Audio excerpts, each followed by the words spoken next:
Assalamu alaikum everyone, welcome to my channel Microbiology with Huria Khan. So today my topic is public awareness lecture about the breast cancer awareness. So इसकी जो है आपको awareness होना बहुत ज़रूरी है, तो इसलिए मैंने आज ये लेक्चर सिर्फ स्पेशली आप लोगों के लिए बनाया है। सबसे पहले हम पता होना चाहिए कि ब्रेस्ट कैंसर होता क्या है। I am not here to scare you, I am here to make you aware of yourself. तो मैं आपको यहाँ पर यही चीज़ बताने आई हूँ। इसका मतलब ये नहीं कि आप इससे जो है डर जाएं, बल्कि इसकी नॉलेज होना बहुत ज़रूरी है। अब ये क्या होता है, नॉर्मल जो हमारी बॉडी के सेल्स होते हैं, नॉर्मल सेल जो है वो एबनॉर्मली डिवाइड होते हैं। अनकंट्रोल एबनॉर्मल या फिर जो है कंटिन्यूसली जो डिवाइड हो रहे होते हैं, डेट इज़ कॉल्ड कैंसर। उसको हम कैंसर कहते हैं। अब अगर वो ब्रेस्ट के अंदर हो रहे हैं तो that is called breast cancer. तो ये इस तरह किस तरह से होता है ये देखेंगे। आपके यहाँ पर जो है ब्रेस्ट शो किया गया है और इसमें जो है बीच में जो आपको इस तरह से नज़र आ रहा है इस फॉर्म में। अब ये जो है ना दो तरह के होते हैं, एक मैलिग्नेंट ट्यूमर होता है और एक बेनाइन ट्यूमर होता है। अब बेनाइन ट्यूमर जो है वो ट्यूमर होता है जो कि आपको नुकसान नहीं पहुँचाता, वो भी एबनॉर्मल सेल्स की ग्रोथ होती है, लेकिन वो इन्फेक्टेड नहीं करता। लेकिन जो मैलिग्नेंट है वो इन्फेक्टेड ट्यूमर कहलाता है, जिसमें जो आपके ब्रेस्ट के टिश्यूज़ है ना वो एबनॉर्मली डिवाइड हो रहे होते हैं और जो है वहाँ पर वो कैंसर बना देते हैं। ये यहाँ पर आप देख रहे हैं, पहले ये एक छोटा सा है, फिर ये बड़ा हुआ और ये फिर इतना बड़ा हो गया।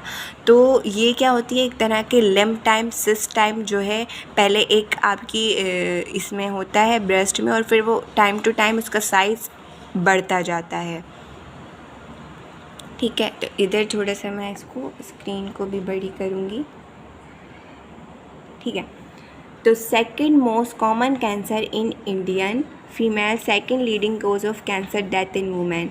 तो ये सिर्फ इंडिया में नहीं है बल्कि पाकिस्तान में भी ये जो है 8 में से जो है पूरी जितने भी वुमेन्स हैं उनमें से 8 जो है ऐसी वुमेन्स हैं जो कि हर साल इस कैंसर की वजह से डेथ हो जाती है जिनकी। अच्छा, इसको थोड़ा सा नीचे करते हैं। अच्छा, what is breast cancer? Cancer can develop from milk producing glands, lobule, ducts और passages that drain milk from lobules to the nipple. अच्छा, ये जो है ब्रेस्ट के अंदर बना हुआ होता है, जहाँ से मिल्क की प्रोडक्शन होती है, वहाँ पर इसका लोब्यूल बन जाता है, या फिर ब्रेस्ट में किसी भी पोजीशन पे हो सकता है। और हम ये कहते हैं कि भाई अगर हम अपनी सेल्फ़ एग्ज़ामिनेशन कर रहे हैं तो उसमें हम जो है वो जो हमारे आर्म होते हैं, यानी कि जो हमारी जिसको उर्दू में बगल वाला हिस्सा कहते हैं, तो वहाँ पर हम क्यों सेल्फ़ एग्ज़ामिनेशन करते हैं? क्योंकि वहाँ पर जो है ब्रेस्ट का टिश्यू जो है उस जगह पर भी एक कनेक्ट होता है, इसलिए जो है वहाँ पर भी लोब्यूल होने के या लिम्ब होने के चांसेस होते हैं। Cancer can then spread to the underarm lymph nodes. Lymph nodes are small organs that filter out foreign substance in the body. Cancer can spread to the rest of the body from here. तो यहीं से ही जो है वो cancer फैलना शुरू हो जाता है। पहले ब्रेस्ट में होता है और फिर वो आपके दूसरे टिश्यूज़ और ऑर्गन्स को जो है वो इन्फेक्टेड कर रहा होता है।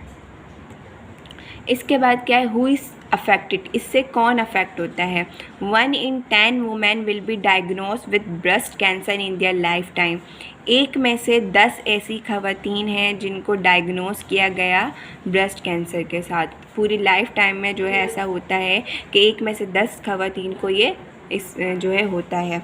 Although breast cancer in man is rare, और जो मैन होते हैं, जो आदमी होते हैं, उनमें कम होता है। क्यों कम होता है? An estimated man will be diagnose with breast cancer with 138 female patients, यानी कि मेल से ज़्यादा फीमेल्स में ज़्यादा होता है, क्योंकि मिल्क की प्रोडक्शन और सारी रिप्रोडक्शन के जो प्रोसेस होते हैं वो फीमेल में हो रहे होते हैं।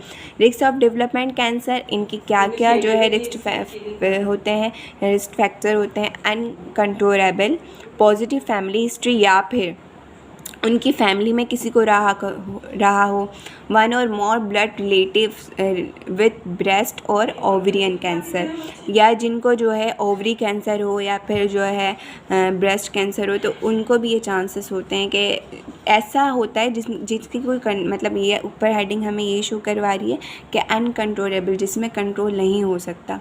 जेनेटिक प्रिडिस्पोजिशन यानी कि जेनेटिक भी हो सकता है, अगर जेनेटिक होता है तब भी अनकंट्रोल होगा।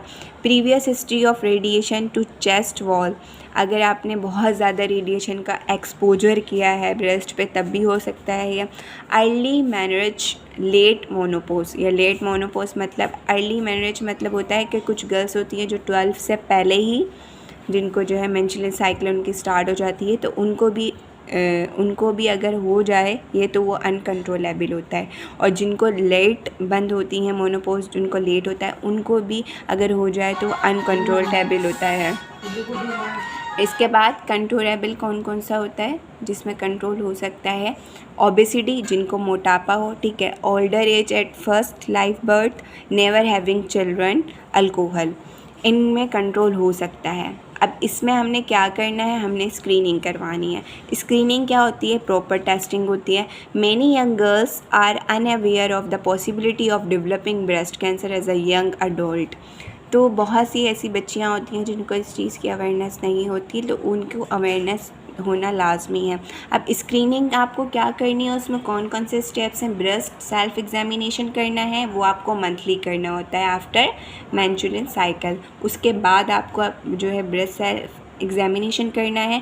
उसके बाद आपको क्लिनिकल ब्रेस्ट एग्जामिनेशन करवानी है। अगर आप कुछ ऐसा फील कर रहे हैं ब्रेस्ट के करीब या ब्रेस्ट के अंदर, तो आप जाएं डॉक्टर के पास और क्लिनिकल एग्जामिनेशन करवाएं। क्लिनिकल और सेल्फ में फ़र्क क्या होता है? सेल्फ का मतलब कि जो आप खुद कर रहे होते हैं, क्लिनिकल का मतलब कि कोई डॉक्टर या कोई नर्स जिसको सही पोजीशंस मालूम हो, जो है वो लिम की या फिर लिम नोट्स जो होते आते हैं या फिर सिस्ट हो जाती है, तो वो ज़्यादा अच्छे से एग्जामिनेशन कर सकते हैं। Mammogram, ultrasound. मेमोग्राम जो है नॉर्मली आफ्टर 40 के बाद आप करवाएं तो बेहतर है, क्योंकि इससे पहले मेमोग्राम की कोई नीड नहीं होती। अल्ट्रासाउंड वगैरह से भी आपको पता लग जाता है, लेकिन मेमोग्राम इसलिए हम आफ्टर 40 करवाते हैं क्योंकि जो टिश्यूज़ वगैरह होते हैं जो कि मतलब जो फैटी टिश्यूज़ होते हैं ना, वो आपकी 40 से पहले ज़्यादा होते हैं। जैसे आप यंग हैं तो आपके मतलब कि जो ब्रेस्ट के अंदर ना फैटी टिश्यूज़ ज़्यादा होंगे, जिसकी वजह से जो है सही तरीके से होगा भी तो वो डायग्नोस नहीं हो पाता।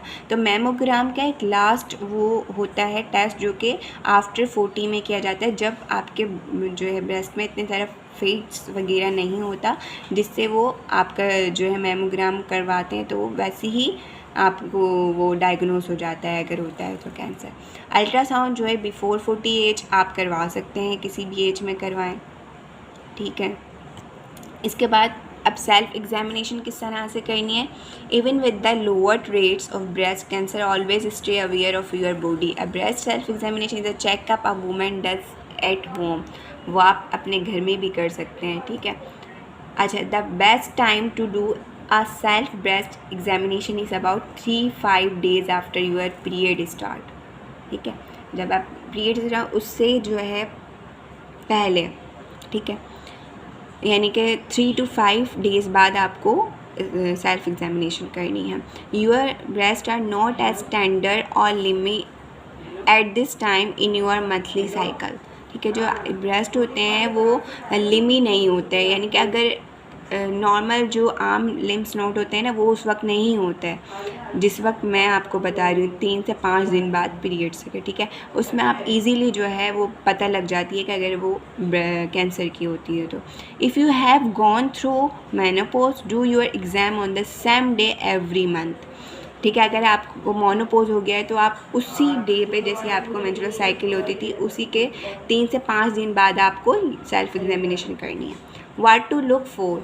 पैनलेस होती है in the breast, in the armpit, वो पैनलेस होगी, ठीक है। ये इसका मेजर सिम्टम है कि उसमें ज़्यादा पैन नहीं होता और हार्ड होती है, वो जो है इधर उधर मूवेबल नहीं होती है। चेंज इन ब्रेस्ट साइज़ भी चेंज हो जाता है।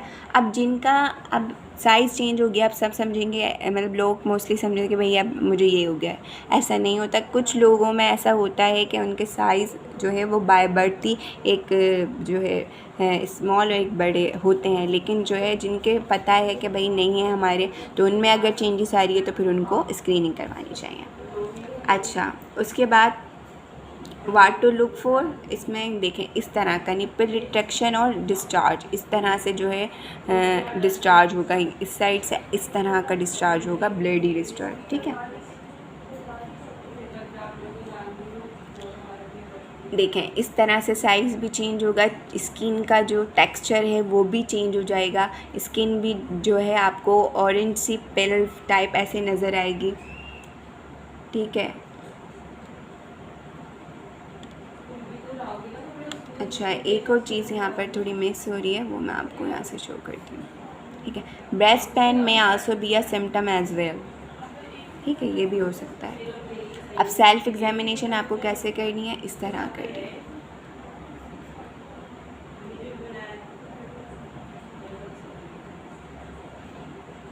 वेट, ठीक है, इस तरह से करनी है। पहले आप स्ट्रेट खड़े होंगे, इस तरह से देखेंगे मिरर में, ठीक है। फिर खड़े होकर दोनों का आर्म अपने हाथों को बाजुओं को ऊपर करेंगे, फिर आप देखेंगे अच्छे से, फिर नीचे करके फिर आप देखेंगे। अब ये साइज़ आपको कंफर्म हो गया। फिर आप हाथ लगा के उसको करेंगे, वो हाथ लगा के भी बताती हूँ मैं किस तरह से करना है। Examine your breast in the mirror with your arms down up and on your hips, ठीक है, इस तरह से करना है। अब फील योर आर्मपिट, फिर लेट के करना है, इस तरह से आपको करना है, ठीक है। Also palpate in lying down position, इस तरह से यूँ हाथ आपको फेरना है। Gently squeeze the nipple checking for discharge, यहाँ से आप इस तरह से मूव करके देखेंगे कि वो डिस्चार्ज वगैरह तो नहीं हो रहा, ठीक है। Repeat the process on the right breast, फिर इसी तरह से आपको दूसरे पे भी रिपीट करना है। Rare signs to be aware of: inflammatory breast cancer, uncommon type of breast cancer, no distinct limb, skin become thick, red and look pretty warm or tender with a rash-like look, ठीक है। तो ये आपको rare sign है जो कि बहुत कम ऐसे देखने को मिलता है। इन्फ्लामेटरी में इस तरह का होगा, ये बहुत कम केसेस में देखा जाता है। अच्छा, मेमोग्राम में आपको किस तरह से नज़र आते हैं, मैंने बताया ना फैटी टिश्यूज़ नहीं होते इतने ज़्यादा, तो इस तरह से जो है देखा जाता है। ये नॉर्मल है, इसमें आपको देखे बेनाइन सिस्ट नज़र आ रही है, ठीक है। ये बेनाइन बिल्कुल इस तरह की होगी, सिंपल होगी, लेकिन जो कैंसरस होती है ना इस तरह की होती है, हार्डली होगी, और इसके पास होगी, ठीक है। और पास होना नहीं, दूर भी हो सकती है लेकिन हार्ड होती है इस तरह की, और बेनाइन इस तरह की होती है बेनाइन। तो मैमोग्राम में ऐसी पिक्चर आपको नज़र आती है। When to begin स्क्रीनिंग, कब से हमें स्टार्ट करनी चाहिए भाई स्क्रीनिंग करवाना? 20 से 40 साल, ठीक है। 20 साल के आप हो गए उसके बाद आप स्टार्ट कर दें, या आफ्टर मेंस्ट्रुएशन भी स्टार्ट कर देंगे, ज़्यादा अच्छा है। 3 ईयरली क्लिनिकल ब्रेस्ट स्क्रीनिंग, हर 3 साल बाद आप करवाते रहें। आफ्टर 40 में आपको क्या करना है, अगर 40 साल के हो गए, एनुअल क्लिनिकल ब्रेस्ट हर साल आप करवाएं, हर साल आप मेमोग्राम करवाएं 35 के बाद, ठीक है। ये बेस्ट जो है होता है। अब इसमें कुछ मिथ्स भी होती हैं, मिथ्स मतलब होता है मिसकॉन्सेप्शंस, जो हमारी आवाम में बहुत देखे जाते हैं, हमारी सोसाइटी में बहुत होते हैं। तो इसमें कौन कौन से होते हैं वो भी देख लेते हैं। Only women with the family history of breast cancer are at risk, तो हम ऐसा सोचते हैं कि ऐसा है, ये मिथ है। रफली 70% of women diagnosed with breast cancer have no identifiable risk factors, जिनके अंदर रिस्क फैक्टर नहीं थे उनके अंदर भी ऐसा हमें देखने को मिला ब्रेस्ट कैंसर, ठीक है। तो ज़रूरी नहीं है कि अगर आपकी हिस्ट्री में तो ही आपको होगा, या एक रिस्क फैक्टर्स आपके अंदर पाए तभी हो रहा है, क्योंकि मेजरली इसका कोई कॉज है ही नहीं ना, ये तो मतलब खुद से हो जाता है। अब इसका कोई कोज़ है नहीं, तो लोग अगर ऐसा सोच रहे होते हैं तो ऐसा कोई कॉन्सेप्ट नहीं है। उस ब्रेस्ट कैंसर अगर होना होता है वो हो जाता है। Most breast lumps are cancerous, mostly जो है वो कैंसरस होती है, ऐसा भी नहीं होता। 80% जो है लम्प्स होते हैं, और मतलब 80% ऐसी भी होती हैं सॉरी जो नहीं होती, यानी 10-20% ऐसी होती हैं जो होती हैं कैंसरस, लेकिन 80% नहीं होती। तो ये भी एक तरह की मिथ है। अच्छा, इसके बाद breast cancer is non curable, ये नॉन क्यूरेबल होता है, ठीक है।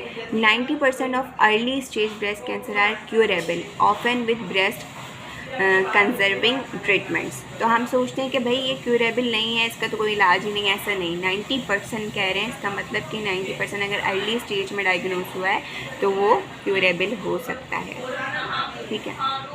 उसके बाद क्या है, मेरी थोड़ा लैपटॉप छोटा है तो ये स्लाइड्स का इशू आ रहा है।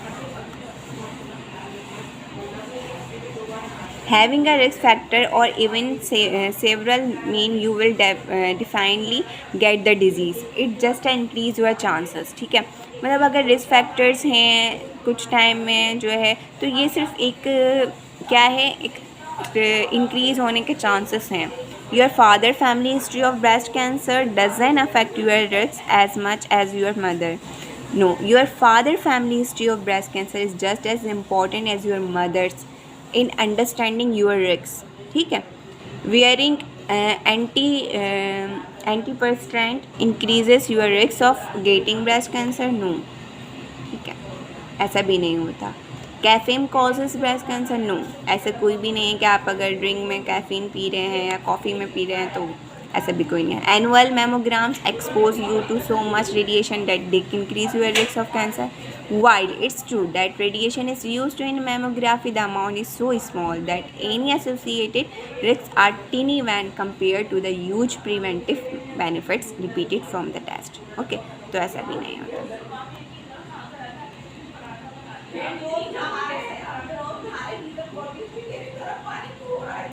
थिंग्स आर लुकिंग अप, ठीक है। अब कौन कौन सी चीज़ें हैं। Death rates from breast cancer have been declining since about 1990 in part to better due to screening and early detection, increase awareness and continuously improving treatment options। तो मतलब जब से अगर देखा गया है अवेयरनेस से बहुत फ़ायदा हुआ है, बहुत सारे लोगों को, बहुत सारी फीमेल्स बच गई हैं इस चीज़ से। Should we try harder. Majority of the funding goes to science aimed at treating the disease, 5% goes to preventing efforts. What you should do. अब आपको क्या करना है, आपको क्या करना है, रिड्यूस द वेट, वेट को लॉस रखना है, वेट को मेंटेन रखना है, एक्सरसाइज करनी है, बैलेंस डाइट रखनी है, ब्रेस्ट फीडिंग है, अगर मैरिड हैं तो वो ब्रेस्ट फीडिंग करवानी है, अवॉइड अल्कोहल अवॉइड करना है, ठीक है। Breast cancer can be cured if diagnosed early, ठीक है।